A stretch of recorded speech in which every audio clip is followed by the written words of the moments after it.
Welcome to the Goddess Yoga Podcast, a sacred space where yoga meets soul, breath meets intention, and every episode is a journey back home to your inner goddess. I'm M. Christine, your host, your sister on the mat, and your guide through the mystical and grounded path of yoga. I'm a certified yoga teacher, intuitive, and spiritual explorer walking this path just like you, with love, curiosity, and devotion. This podcast is here to help you embody the ancient teachings of yoga in your everyday life, awaken your feminine essence, and deepen your spiritual connection to self and source. In today's very first episode, we'll talk about one of the most powerful reminders in yoga. Your practice begins now.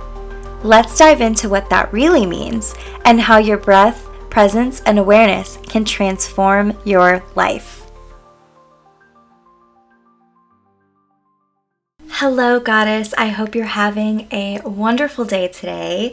Thank you so much for choosing to listen to this podcast. I hope you take away lots of divine feminine goodness and lots of beautiful new perspective shifts that you can take with you in your everyday. So with that, let's get into the first segment, which is the practice is now. Yoga isn't just what we do on the mat. It's a way of being. We are going to be talking about Yoga Sutras today, which are a collection of short verses that serve as a guide to attain wisdom and self-realization through yoga. The very first Yoga Sutra, at the Yoganushasanam, reminds us yoga begins now. Not tomorrow, not when we figured it all out, not when we have the perfect leggings and playlist. It begins in this moment. The one you're in right now. Yoga is about yoking your awareness to the present moment. It's about becoming awake to the sensations in your body, the rhythm of your breath, the texture of your thoughts. And from that awareness, we start to live more mindfully and more intentionally. The more we live the teachings of yoga in our daily lives, the more naturally they become a part of us, and the more authentic and powerful our teaching becomes if we choose to share it. We become what we practice most. Now on to segment 2, which is the mind and the self. The second sutra tells us, Yoga Shita Vritti Niroha. Yoga is the stilling of the fluctuations of the mind. Your mind is powerful, but it's not always present. It gets busy with stories, judgments, fears, and memories. But when we calm those fluctuations, when we take a breath, slow down, and come back to center, we begin to see clearly again. The third sutra says, then the seer abides in their own true nature. This means that when the mind quiets, your soul can finally shine through.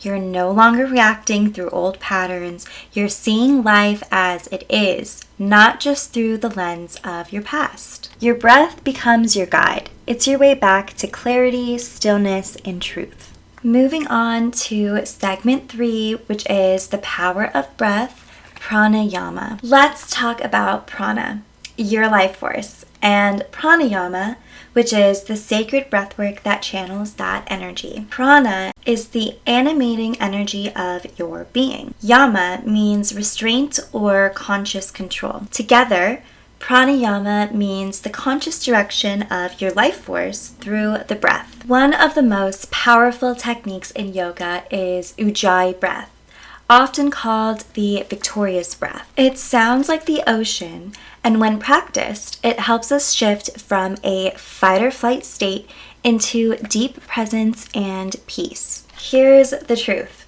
The way you breathe affects how you feel, and the way you feel affects how you breathe. When your breath is shallow and sharp, like when you're stressed, it activates your sympathetic nervous system, which triggers fight or flight. When you deepen your breath, especially into the belly and through Ujjayi, it activates the parasympathetic nervous system, your rest and digest response. Your muscles begin to relax, your body softens, you begin to feel safe again. So when someone is tight in a pose, it's not just about physical flexibility, it's often the nervous system resisting. But with the breath, we can down-regulate that tension and create safety in the body. From there, the pose deepens, and then from there, we deepen into ourselves. So a couple of things here. With Ujjayi breath, I recommend you pause this and practice Ujjayi breath, what that feels like in your body. I am going to tell you how to practice it. You could also watch a YouTube video. I'm sure there's so much out there on the internet about Ujjayi breath.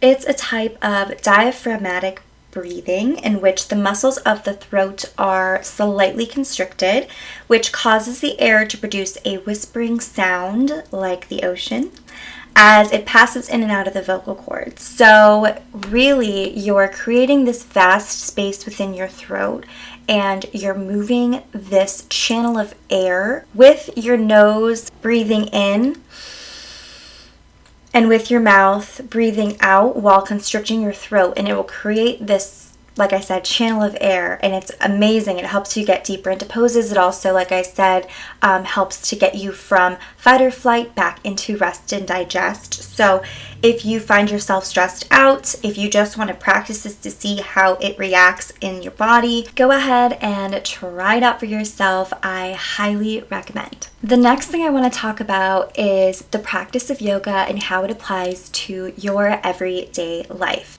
It is a tool that allows us to see what is happening in our thoughts, what's going on in our head, and how we feel in our body. And we can apply this in our everyday. An example from the mat is when you are doing very difficult poses, or let's say you're working out. It doesn't necessarily have to be through yoga, but it could be on the mat, right? So when you're pushing yourself, when you're working out, what are the thoughts that are coming into your head? Are they trying to get you to stop working out? Are they pushing you? Are they critiquing you negatively? Are they instilling positivity while you're working out? These are things to start looking for while you're doing your practice. And this is a great tool because this then reflects how we view difficulties and uncomfortability in our every single day. The inner dialogue that happens while you are on the mat is probably the same inner dialogue that happens when you're out in your everyday. This also applies to how you show up and how you see yourself on the mat, and how you show up and how you see yourself in your everyday. There is a fluid connection to the two, and this also applies to how you see others and how you see the world and your connection to both of those. We should be showing up with love and compassion for ourselves on the mat and off the mat, the same as we should be showing love and compassion for others and for the world. This is definitely a new perspective shift for most of you, I'm sure, but start to think about this and challenge those thoughts into having a loving compassion stance for yourself and for others as you go about your day and your week. That brings us to our closing reflection, which I'm here to remind you that you are a peaceful warrior. Yoga is a sacred battle between ego and your universal identity. You are not here to force or conquer, but to unite. You are a peaceful warrior moving through life with grace, awareness, and breath. As you walk this path, remember, yoga is both a practice and a state of being. You don't have to be perfect to be present, and you don't have to have all the answers to begin. You are the practice, you are the breath, you are the goddess. Thank you so much for joining me for the very first episode of the Goddess Yoga Podcast. This was a little bit of a quickie, but I just wanted to get some things started, have a little introduction into who I am, what the Goddess Yoga Podcast is about. So I hope you enjoyed. If you loved this episode, please leave a review, share it with a sister on the path, and follow for more goddess-inspired yoga wisdom. I also wanted to mention that my email blast is live. If you wanted to join the Goddess Circle, this community is for you. If you're ready to soften into your body, reconnect with your feminine energy, remember your spiritual gifts, and awaken your inner goddess. Every email from me will carry intentional magic. Think goddess rituals, yoga wisdom, soul nourishing affirmations, and little love notes from the divine. If you're interested, the link will be in the show notes. I will also have a link in my Instagram bio, and I hope to meet you there. Till next time, breathe deeply, live softly, and walk like the goddess you are.